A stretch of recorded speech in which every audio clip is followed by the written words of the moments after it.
Ainsi, elle me dit, hé, tape sur ma bouche comme ça. Elle me dit, les autres, c'est qui? Si vous n'avez pas la même confession religieuse, t'as plus le temps de perdre du temps, en fait. Hello les gars, j'espère que vous allez bien. Aujourd'hui, on se retrouve pour une nouvelle vidéo. Et dans cette vidéo, on va faire un petit Dr. Love. En fait, d'ailleurs, si vous passez par là pour la première fois, n'oubliez pas de vous abonner, de liker, d'activer la cloche de notification pour suivre d'autres vidéos où on va échanger, discuter. D'ailleurs, c'est pas Roi Papote, hein, c'est bien Roy Papote, ok? Roy. À un moment de ma vie, je me suis posé des questions et je me suis dit, il y a des questions qu'il faut se poser pour savoir si tu es avec la bonne personne. Il y a des niveaux de questions. Il y a des questions d'ordre physique, simplement, est-ce que vous matchez physiquement? Peu importe, après le physique ne compte pas. Il faut bien qu'on soit d'accord. Il y a un petit plus quoi, tu vois. Là, je ne parle pas d'un pervers narcissique. Je parle vraiment du principe où tu es une meuf. En gros, tu sais ce que tu veux, tu sais où tu veux aller et en fait, tu te poses des questions.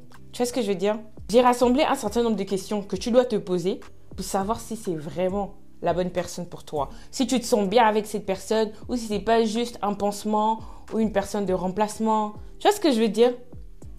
La première question que tu vas te poser, par exemple, c'est est-ce que si, par exemple, on te dit que tu ressembles à ton partenaire, que ton partenaire et toi, vous ressemblez, est-ce que tu es contente? Genre, tu te sens comment?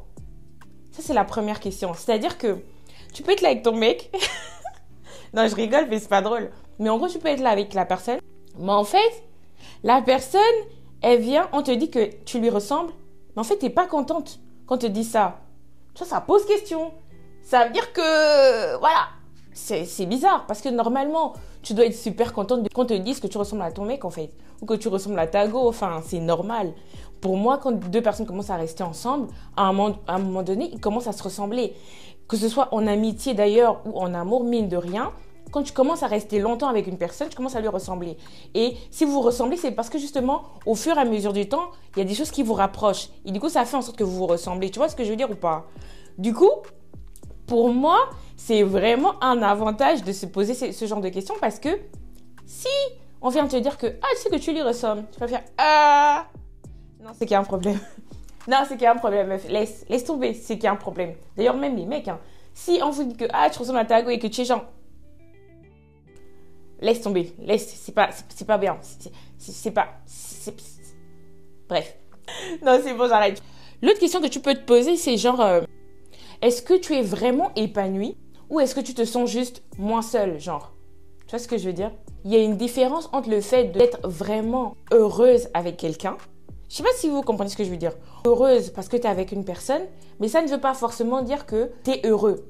C'est-à-dire que tu te sens moins seul. Tu as des gens, par exemple, ils ont besoin d'être entourés pour se sentir bien. Du coup, elles se mettent avec des personnes, mais ça ne veut pas forcément dire qu'elles sont heureuses. Ça veut dire qu'elles se sentent moins seules ou ça compense. Ça leur permet d'être plus ou moins bien. Mais est-ce que ça suffit? Tu vois ce que je veux dire? C'est la question que tu dois te poser. Est-ce que ça suffit pour continuer dans cette voie-là? Est-ce que ça suffit pour que… Enfin, de passer du temps avec la personne?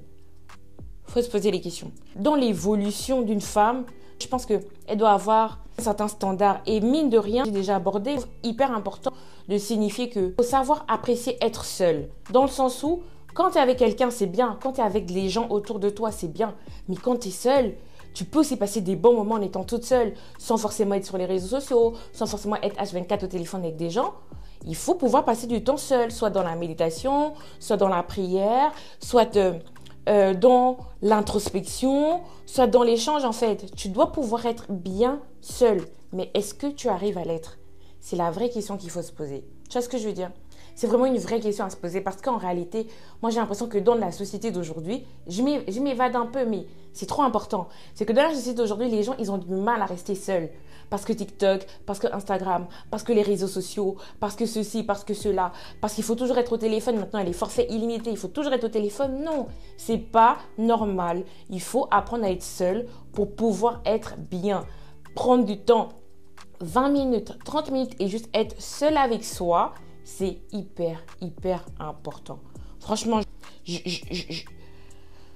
ma mère, elle me l'a répété tout en étant jeune. Tu sais, quand tu disais parfois… Oui, mais maman, pourquoi tu refuses que je fasse ça? Les autres, ils font bien ci. Elle me dit, hé, tape sur ma bouche comme ça. Elle me dit, les autres, c'est qui? On ne s'occupe pas des autres. On ne s'occupe pas des autres. On s'occupe de ce en quoi on croit. On s'occupe de ce qui est important. On ne fait pas les choses parce que les autres font. Et mine de rien, avec le milieu de l'influence aujourd'hui, c'est un peu ça. C'est que les gens, ils font parce que les autres font. Après, c'est pas mauvais de prendre ce qui est bien chez les autres. Sauf qu'il faut pouvoir se trouver une identité en restant seul. Donc, est-ce que ton partenaire, c'est une personne qui est là juste parce que tu n'as pas envie d'être seul? Pose-toi la question, hein. Franchement, pose-toi la question.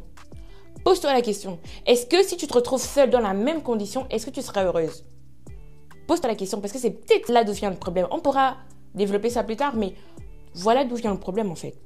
Une autre question, c'est ça. Est-ce que tu te sens toi-même quand tu es avec la personne? Tu vois ce que je veux dire? Tu te sens obligé de jouer un rôle ou pas? Parce que si tu te sens obligé de jouer un rôle, de jouer la fille prude, la fille trop parfaite, la fille incroyable. Après, c'est bien de montrer qu'on est incroyable parce que toutes les femmes sont incroyables. Ça, il faut qu'on soit d'accord. Toutes les femmes sont incroyables. Tu te sens obligé de jouer un rôle ou est-ce que tu es vraiment bien naturel avec la personne? Parce que si tu n'es pas naturel avec la personne, je pense qu'il faut se poser les questions. Mais si tu es naturel, tu es toi-même, tu arrives à exprimer ce que tu ressens. Après, c'est pas toujours écouter, hein, tout dépend parfois de l'oreille en face. Mais est-ce que tu te sens bien avec la personne? C'est une vraie question pour aborder la suite. Tu peux encore te poser des questions. Peut-être qu'il y a une autre manière d'aborder les choses. Peut-être que si tu deviens toi-même, la personne va aussi t'aimer en fait. Va t'apprécier tout autant. Mais si tu n'arrives pas à être toi-même, est-ce que c'est la bonne personne? Ça, c'est une vraie question. Ok? L'autre question, c'est est-ce que tu aimes vraiment la personne? Est-ce que tu es vraiment amoureuse de la personne? C'est-à-dire que tu sais que la personne a des mauvais côtés, mais tu les rejettes. Mais toi, tu l'aimes pour son potentiel et ses bons côtés. Ça veut dire que si, quand il est bizarre, en fait, tu le détestes. Tu veux plus le voir, tu peux plus le sentir, tu veux plus rien savoir. Tu veux plus rien savoir. Est-ce que c'est ça?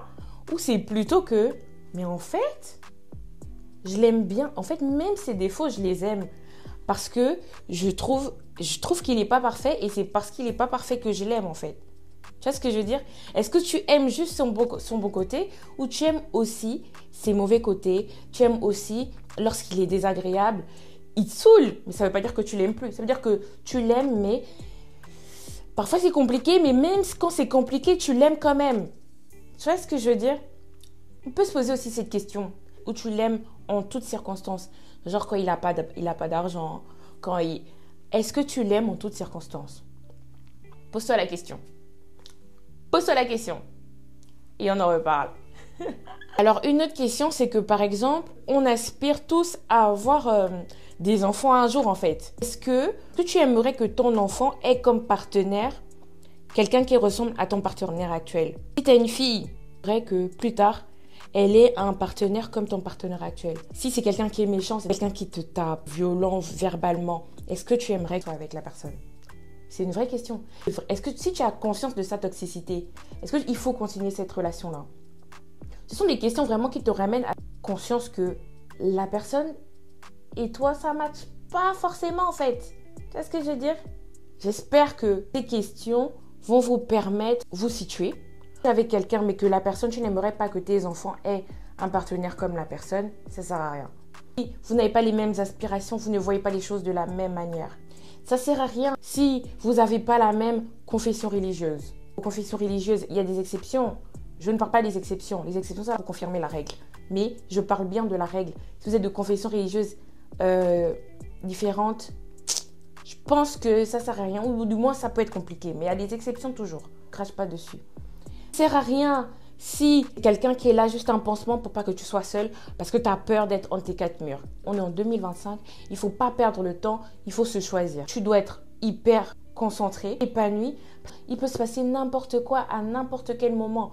Tu n'as plus le temps de perdre du temps en fait. Tu dois être concentré sur ce que tu veux, là où tu veux aller, tes objectifs personnels et professionnels, sur ta vie chrétienne, ton être intérieur. Pouvoir avoir une paix et pouvoir être en harmonie, pouvoir se sentir bien à l'intérieur de soi, c'est ce que je veux dire en fait. Les gars, j'espère que vous avez aimé cette petite vidéo. Si vous avez aimé, n'oubliez pas de vous abonner, de liker, d'activer la cloche de notification et surtout de me dire ce que vous en avez pensé. Les filles, on rigole pas, c'est trop important de se choisir. Et c'est important de ne pas perdre du temps avec des gens avec qui on sait que ça ne fonctionnerait pas de toute manière. Tu vois ce que je veux dire? Si tu sais que de toutes les manières, ça ne va pas fonctionner, je parle encore. Ne parle plus. En tout cas, j'espère que vous avez aimé cette vidéo. Si vous avez aimé, n'oubliez pas de vous abonner, de liker, d'activer la cloche de notification. Je vais y arriver. Et on se dit à bientôt, à bientôt, à bientôt.